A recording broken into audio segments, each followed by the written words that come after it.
Okay, so you have a couple different options when you're actually going to be getting ready to paint.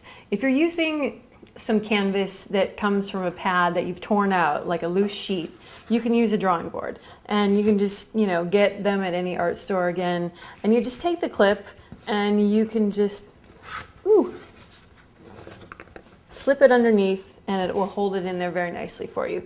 Another option is using an easel, which I really don't like to do. It just seems sort of like it gets in the way, but some people like them, and that's definitely an option as well. You can find them, they're a little bit more expensive, of course.